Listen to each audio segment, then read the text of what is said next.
Hello everyone, my name is Pacha and welcome back to another episode of Raven Creek and to the last episode, possibly last episode of our little Raven Ranch section here in Raven Creek, because as already started in last week's episode, we are gonna finish up this area today with the last part of this area, which will be, as the title suggests and as the title reveals to you, the garden section.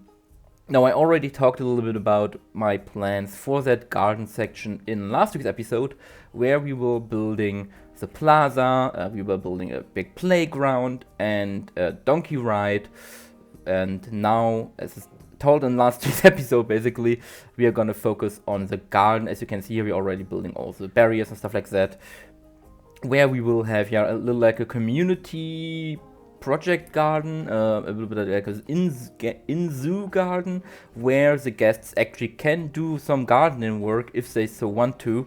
And we will also have a butterfly garden, so we include another animal actually in this episode, which will be the butterfly walkthrough exhibit.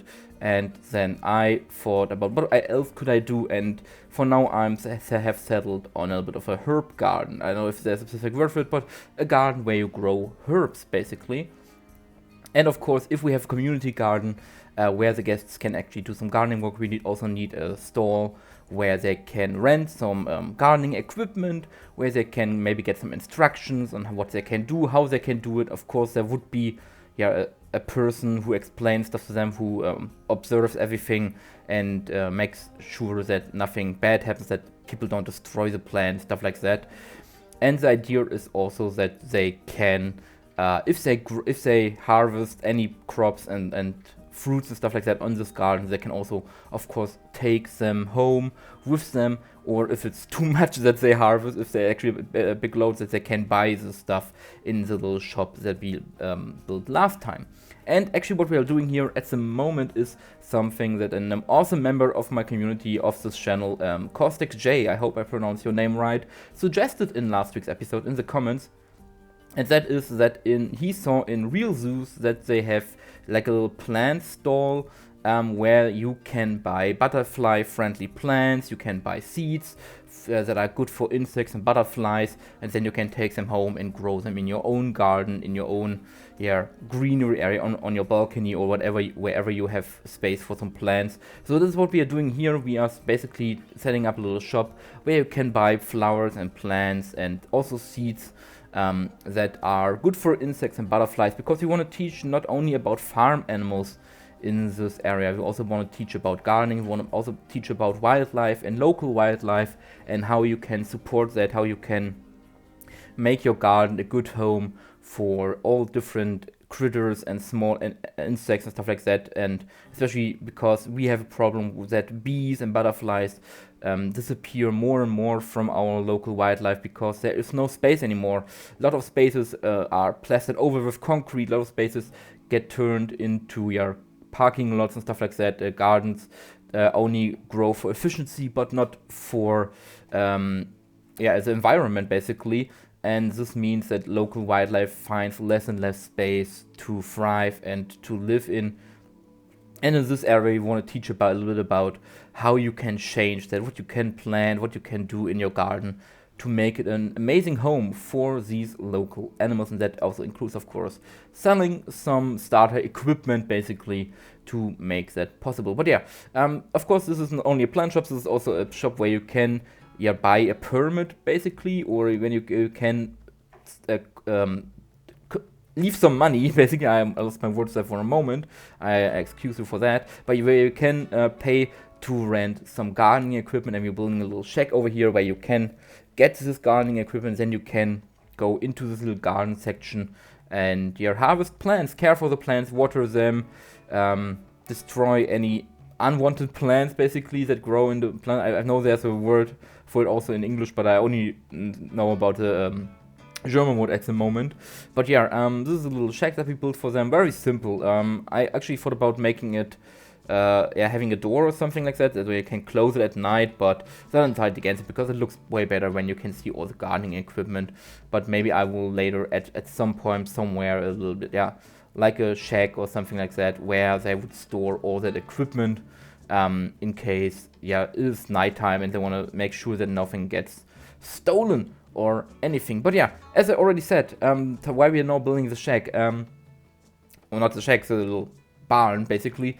This is the last episode of the Raven Ranch, and this also means we will have a big tour, not a big tour, but we will have a tour of this area, the plaza and the garden at the end of this episode. That's why this episode is a little bit longer than maybe usual, and that's why the last episode wasn't as long, because I didn't have a tour then. So we will tour the whole area from last week's video and this week's video.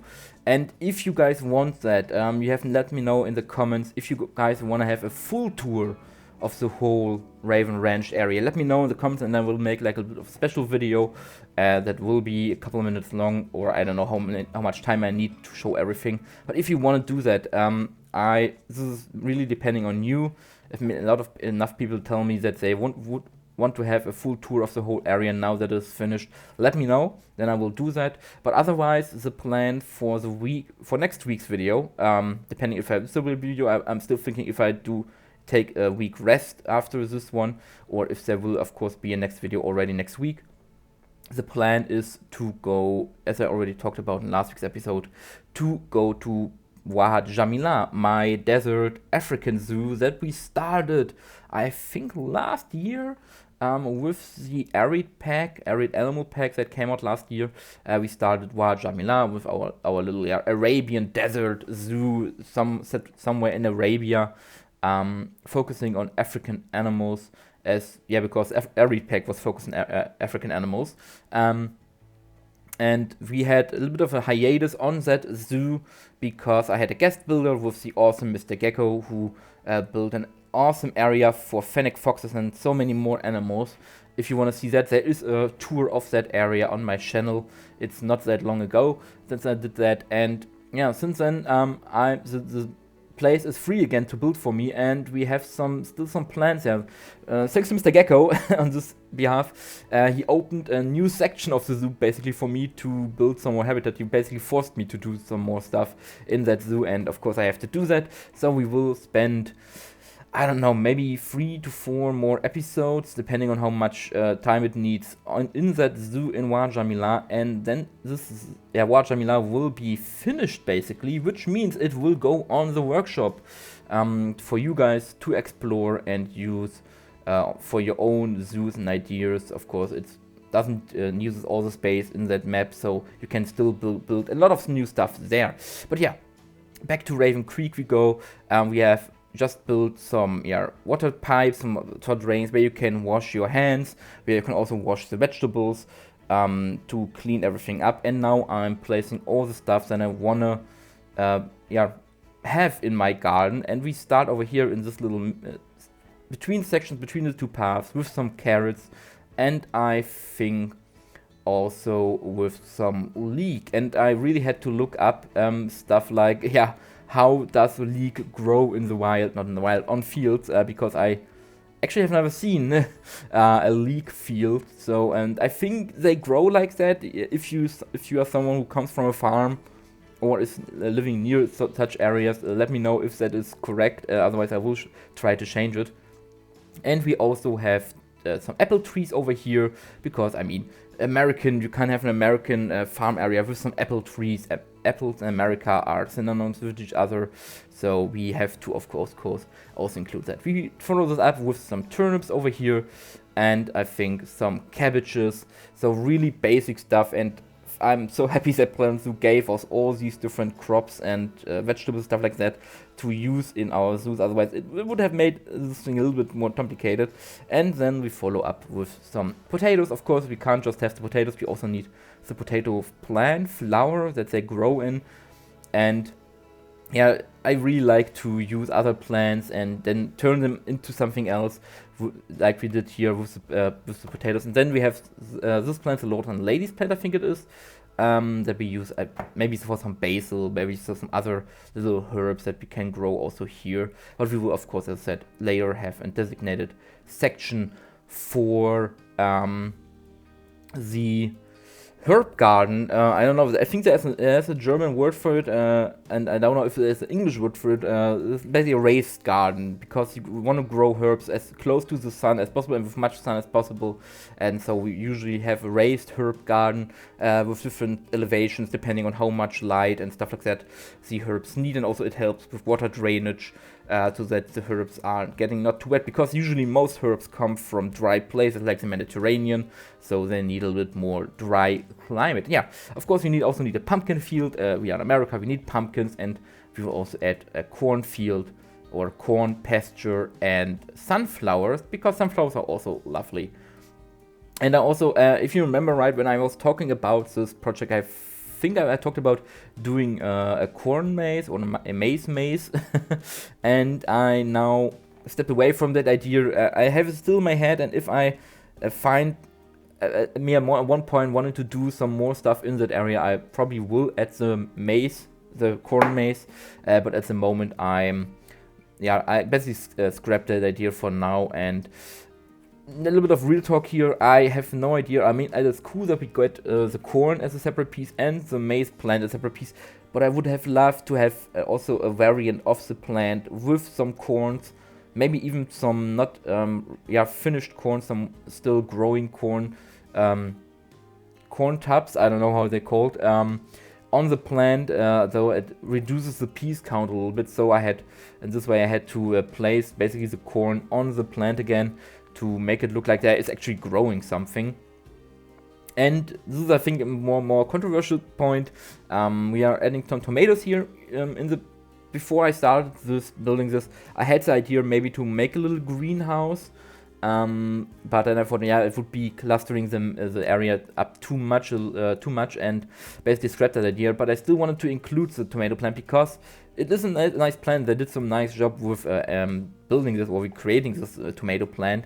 And I thought, okay, maybe we can have 2 or 3 tomato plants in this area to also grow some tomatoes if it's a sunny area. Usually, probably in the colder month of the year, because we are still way up in the north. These would be probably not growing, but I think we can have some outside tomatoes. They don't need to be grown in the greenhouse. If you guys think, okay, yeah, you should definitely have them in the greenhouse, they would not grow outside in this climate, in the northern climate, then of course I will change that. Maybe I add a little greenhouse. We have room to expand this area. I just placed a temporary fence around here, which I can easily expand to make space for more room in the future if needed be. But yeah, just adding some little details over here and there, some baskets and some other places where already corn has stable. And I wanted to add some other grasses and plants here and there. Like, it looks like some areas are not as well maintained as others, so it basically is not the most clean place. There are some grasses growing here and there, so it is basically in motion. There is something happening here, people coming, maintaining some places better than others, and we still need some stuff to maintain the other place, so it doesn't look as clean and in a frozen state basically, which of course it does. And sadly, of course, the guests can't interact with these type of things. But yeah, now we focus on the more wild garden area, the more natural garden area, with this little insect hotel that we got with, I think, the grasslands pack or conservation pack. I think grasslands pack was the one we got the insect hotel with. And then we have this butterfly garden where we have 3 butterflies. I think the monarch butterfly, the old word swallowtail, and the common sulfur, or I think, no, I don't know anymore what its name was. I think common sulfur or something like that. These 3 butterflies are found in North America in the wild. So they are native butterfly species, because this is not a enclosed butterfly house, it's an open one. So I went for native species. And of course, this butterfly house isn't something that is maintained, so we don't have the pupae incubate somewhere and then place butterflies here, because they would escape in either way. This is more like a place where we make a home for butterflies. And if butterflies are interested, or other insects, of course, it's not only focused on butterflies, they can find some food there, they can find some plants there that they can lay eggs on. So we basically create an environment where butterflies would love to be, and in that way we ensure that there are some butterflies. But of course in certain parts of the year, especially when these animals die, then of course there aren't any butterflies there, and I say butterfly one more time, I'm going crazy.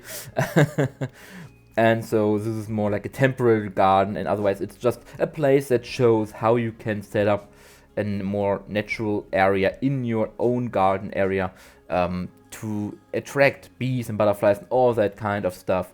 So we go with a lot of grass, we go with a lot of plants, and thanks to Frontier for giving us in the last DLC updates, barnyard DLC, for giving us the flower, I think Baudelaire, I think it is called, that we have in the set, as a set piece in the butterfly exhibit, to give it us as an actual plant in the game, so we can make more of these plants and make it more blend in with the surroundings. Because if you're not building really a butterfly house, it can stick out if you don't include the plants that are found in the exhibit itself, because some of the plants are fixed exhibit, and this is, I think, something that bugs a lot of people, that with these walkthrough exhibits you have fixed pieces like the butterfly houses, like the, I think it's called the dog rose bush. These bushes, I think it's called dog rose or rose dog. Excuse me if it is wrong, but and as I said, the Baudelaire, these pieces you can't toggle off and on, like stuff like the fruit dish or the nectar stand, or other more enrichment pieces. So we always have these. So if you are even building in a tropical area, you have these more temperate plants, because the dog rose and the Baudelaire are temperate plants. We have them in there, and you can't really make a more tropical butterfly house because they can look out of place. And the same goes for the sloth, who has their climbing set as a fixed piece, and the I think the bats have these mesh stands with the mesh pieces as a fixed piece in their exhibit. So I would have loved, I think many people agree with me, if you could have like turn everything invisible. We can turn the doors invisible, we can turn the walls invisible, we can turn the path, even the mulch that is on the sides, usually we can turn that invisible, or we can't turn the butterfly houses and plants invisible. I would have loved if there would have been a possibility, or if there would have been part of the enrichment items and we could have toggled them on and off. I know there is a reason, probably because they need some fixed positions for the animals to land on, because these animals of course are not free flying. They act in a loop, they go from one place, land there, then fly a little bit and then turn back to the place. So they need a place to land there. And if you have nothing toggled on, it would be a little bit weird for them. I think they would have problem to say where these animals should be and where it shouldn't. So I understand the intention why this, but I would have loved if there would be like a clean version, a default empty version of that. The walkthrough enrichment, and it's also the first walkthrough enrichment I think I built, first walkthrough exhibit, sorry, I built on this channel for, and I also plan in the future to build for the sloth in the South American area, but at the moment this is on hold until I find inspiration for that.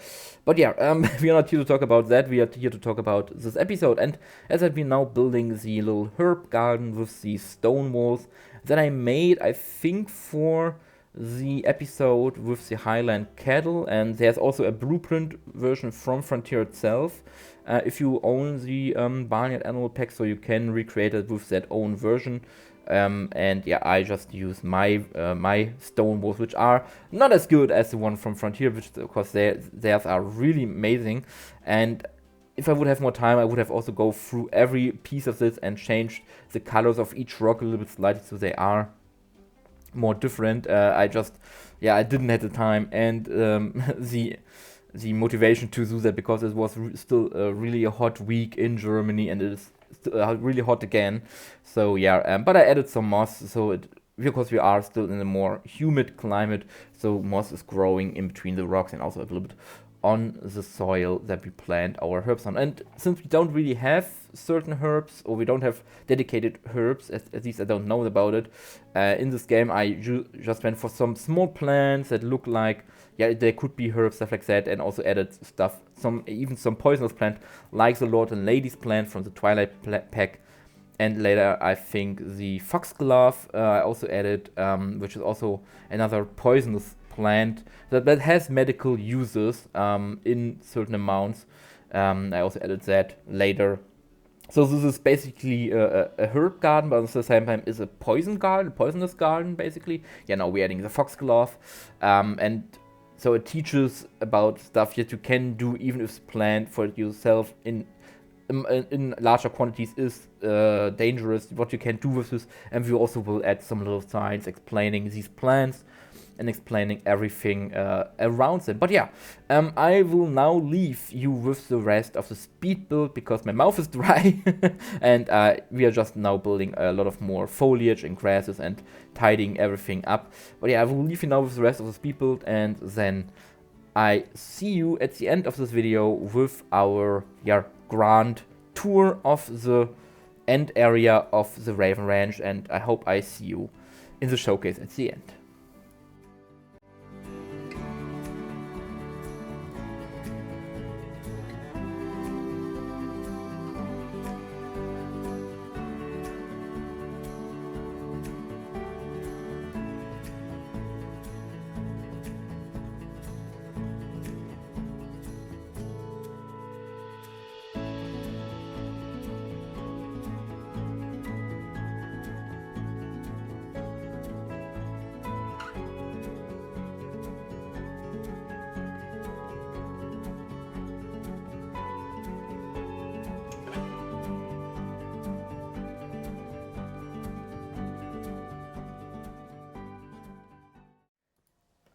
Okay, let's get that party started and let's go through this, a really big area now that I think about it.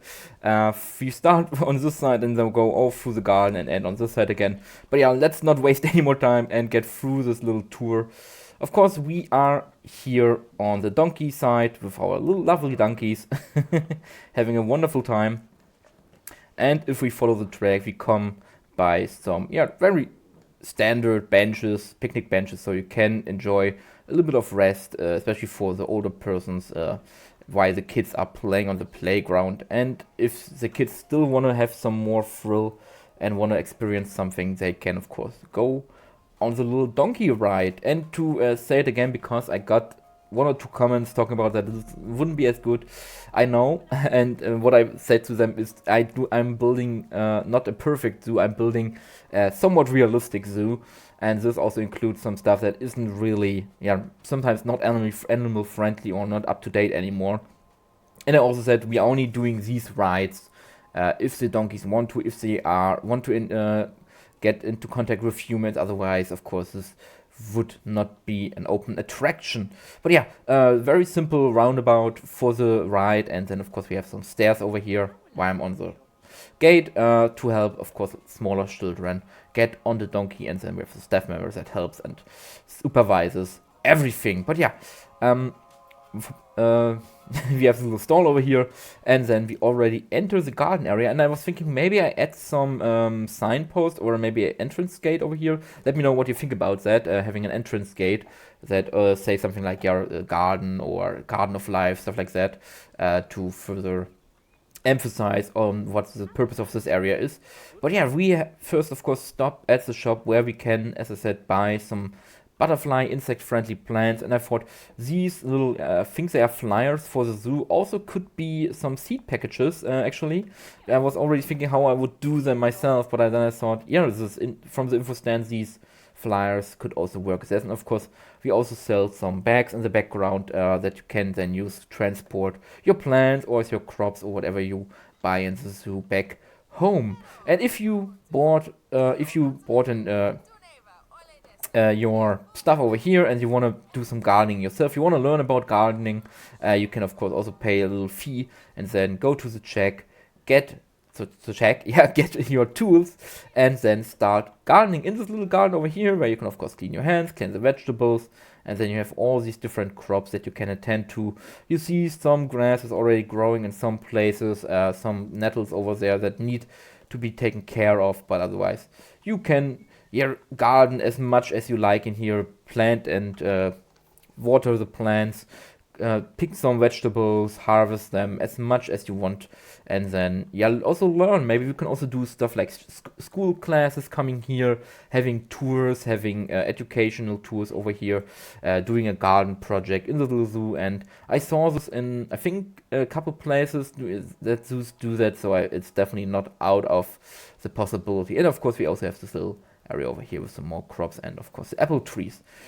But if we follow the path, we get to the wild garden butterfly insect area, where you can also already see some butterflies flying around, and we have these, I think I don't talked about it, but I added these big statues of the butterflies. So because of course butterflies are very small, and you want to see, you don't only want to have the educational display, but you also want to see how they look, what their wings are made of. We have these big statues that move even slightly, to show you what these butterflies, these types, look like, and how they look. And even if there are no butterflies around, you can still get an impression on what to expect. But we also have a little education here about insect hotels, and all the signs again are made by the by the wonderful Lion, and it found on the workshop. But we have our little butterfly garden over here with all these little butterflies flying around, sitting on plants, enjoying their life.